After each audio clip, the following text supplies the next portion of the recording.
Welcome to the Newsmakers Podcast. I'm Billy Hollowell, and this is a show where we go behind the headlines every day to bring you an interview with a pastor, entertainer, politician, or other notable news figure.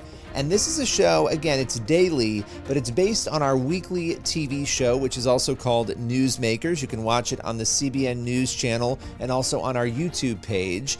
And on this show, every day, we dive deep. It's a little more longer form with one of the people who you will often see on our Newsmakers show or across the CBN News platforms. On today's Newsmakers, chaos in Syria, we are joined by Joel Veldkamp of Christian Solidarity International to break down what is happening with the fall of the Assad regime and what comes next. In particular, we're going to discuss the Christian population and persecution. With no further ado, here is Joel Veldkamp. Well, Joel, I appreciate your time, as always, helping us understand what is going on this time in Syria. We'll get into the more recent details, but let's start with the civil war that's been going on there for quite some time now. How did this begin? What has been happening leading up until now? Well, Billy, in Syria, for the past 50 years, there's been one family that rules the whole country, and this is the Assad family. And they've been really brutal dictators, and lots of people have suffered under their rule. And in 2011, a peaceful uprising began against the Assad regime, and the Assad regime tried to crush it. And that's when things really took a strong left turn, because the US and Saudi Arabia and Turkey and some other countries had a strong interest in trying to push Russia and Iran out of Syria. And so they started sponsoring armed groups in Syria that were fighting against the Syrian dictatorship. Now, the Syrian dictatorship is a secular dictatorship.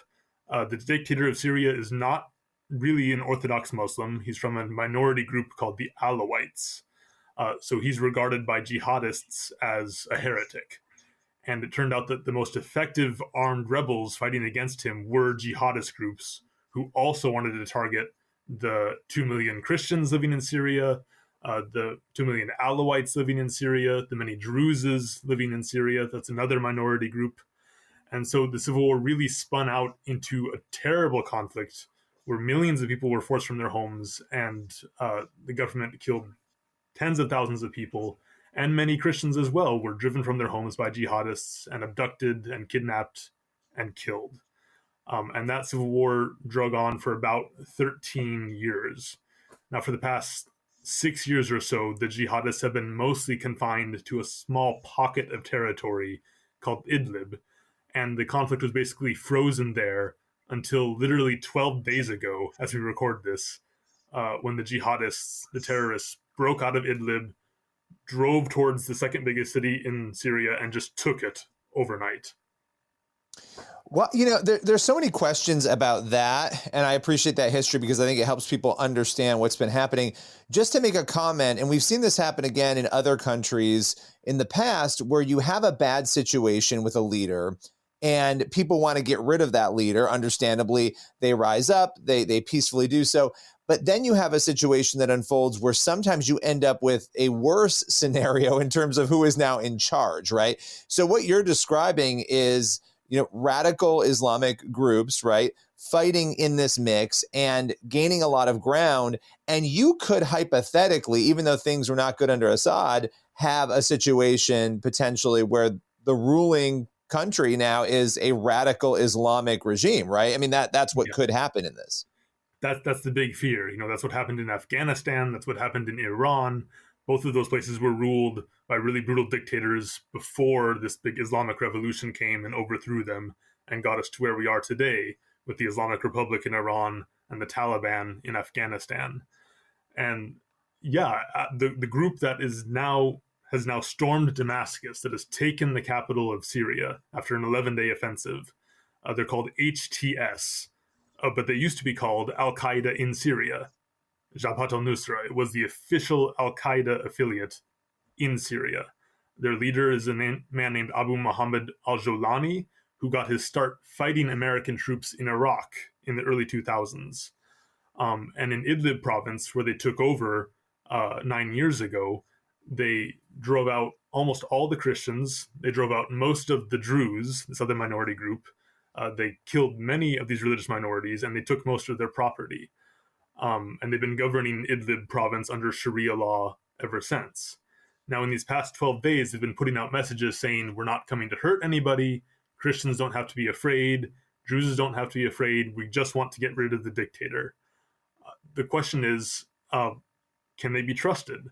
And well, the Taliban said that too, did they not? In Afghanistan, I mean, we heard this again and again. They're going to respect women. They're not going, and look at where Afghanistan is. A year even after some of those statements were made, horrific situation there now. Absolutely. I mean, this is what you want to say if you're in their position right now, because they're angling to get the support of the world for their new regime, and they're angling to be accepted by the Syrian people as the new regime. And the Syrian people are not an extremist people. They're very diverse. They're very well educated. They're very connected to the world, right? This is not a place where fundamentalism typically thrives. So this is their way in, but we don't know when they're going to show their true colors. Can I ask you a speculative question? Because it is interesting. You mentioned, up until 12 days ago, right? This happened very fast. It feels like, and of course, we're not on the ground. You have people, I'm sure, on the ground, but it feels like there wasn't a lot of pushback. This just sort of happened very easily, which, why do you think that is? Because that's the part that has been shocking to me watching this situation. Absolutely. I mean, it happened so quickly that not even many people have been killed in this entire battle in which the entire country was taken over by this jihadist group. The army of the dictator really just collapsed seemingly overnight. And he fled. He fled. He ran away. And I think we have to look at a few things. The U.S. has had Syria under a really, really intense economic sanctions regime for the past 13 years. And that sanctions regime, they say, was targeted at the dictator, but actually it impoverished the whole country. Syria used to be a middle-income country.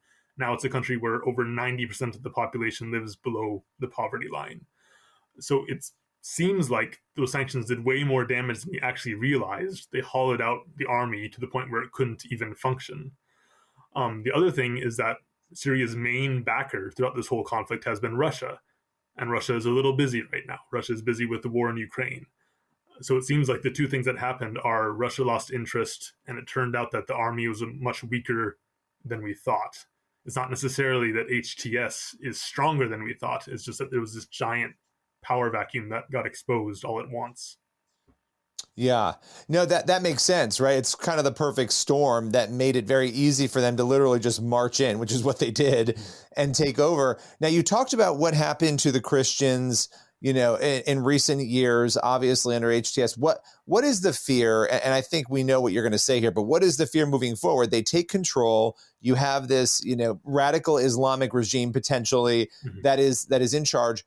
What happens to the Christians and other minority groups throughout Syria, not just in pockets, now the entire country? Mm-hmm. So in the jihadist worldview, there are a few different levels of people under Islamic law, right? So at the top, you have Muslims who are members of the community, full members. Then below, you have another level for Christians. Christians are called people of the book. In the jihadist worldview, they're following a religion that was revealed before Muhammad came, but it kind of got screwed up. So they can keep their religion as long as they pay extra tax, as they don't own weapons, as they're not allowed to testify against Muslims in court, as long as they're subject to the Muslims. Then you have a third category, which is for heretics or polytheists, so-called. And jihadists put Alawites and Druzes in this category. And this is 15% of the country. And in this category, these people are supposed to be either forcibly converted or killed.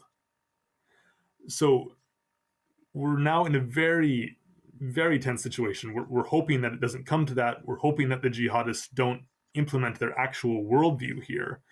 And maybe they won't at first. But it's extremely serious. And if they try to implement Islamic law in Syria, as they most likely will, we have to ask the question, how many Christians are going to stay? How many Christians are going to accept this? This is a country that's been secular for over a century. So it's an existential moment for the non-Muslim peoples of Syria. And really a very deadly, potentially, moment for them. You mentioned Russia, and we know that obviously Syria and Russia working close together before this. How do other countries factor in now? Iran, take us through that, because these are all complicated sort of relations. And we have to keep in mind, there's a border between Israel and Syria as well. I just want to remind viewers and listeners of that. And that's a whole other situation. But how do the other countries around factor in here? I think actually the most important country to look at is Turkey. Turkey was giving some sort of unofficial protection to HTS in Idlib province. It was Turkey that kept the Syrian government from going all the way and destroying HTS 4 years ago when they wanted to do this. And it's almost certainly with Turkey's approval and foreknowledge that HTS launched this whole assault. So Turkey is really trying to expand its influence in Syria. They're making a move for Syria. Many Turks even see Syria as their traditional land. It used to be part of their empire. They want it back. And as your viewers will know, Billy, because you've been talking about this so much, Turkey is also fresh from destroying the ancient Christian community of Artsakh, or Nagorno-Karabakh. So we're really seeing Turkey is expanding its power and its influence in all these directions, and usually at the expense of the ancient Christian communities of the greater Middle East. I don't know if U.S. decision makers are fully aware of what's happening, that they're really enabling the rise of Turkey while they're distracted with Iran and Russia and some other things. But this is going to fundamentally change the balance of power in the region, and it won't be good for Israel. It won't be good for the Christians. It won't be good for anyone except Turkey, really. Final question for you here, because we also have a major shift of power that's about to take place in the world, but in particular in America, with Biden leaving. And I mean, we're talking in weeks here, and former President Donald Trump, President-elect Donald Trump coming in. What would be your warning, caution, advice to Trump as he comes into this situation in light of this particular circumstance? I would say to President-elect Trump, when he was president the last time, he actually cut off U.S. support for groups like HTS for a time, because I think he recognized what a bad idea that was. And I would say to him, look, these guys are now in the driver's seat in Syria. They're about to be in the driver's seat in the whole region. And the U.S. still has some influence there. They have influence with Turkey. They have influence with Saudi Arabia. They probably have influence with HTS itself. So he said recently that he doesn't think it's America's job to be involved in Syria. I would say to him, consider the fact that you're already quite involved, and consider how that involvement can be positive. Trump has the chance now to keep Christianity from disappearing in Syria and probably the whole Middle East. I would say, think about it, reflect on it, reflect on your legacy, and have mercy on the people of Syria. Joel, where can people go? You're with Christian Solidarity International. What website can they go to? You guys have great alerts, information on all of this and other crises going on around the world. What is the best website for people to visit? Absolutely. Our website in the U.S. is www.csi-usa.org. And we're financed entirely by contributions from small donors. And we're so grateful for any support we can get, even if that's just praying. We really need people to pray now for the Christians of Syria, for all the people of Syria. Well, I so appreciate you taking the time joining us today. Thank you so much. Thank you, Billy. That's all for today's Newsmakers podcast. Be sure to tune in for the next episode of the show, and also head over to the CBN News YouTube channel and the CBN News channel to watch Newsmakers every week. We'll see you soon.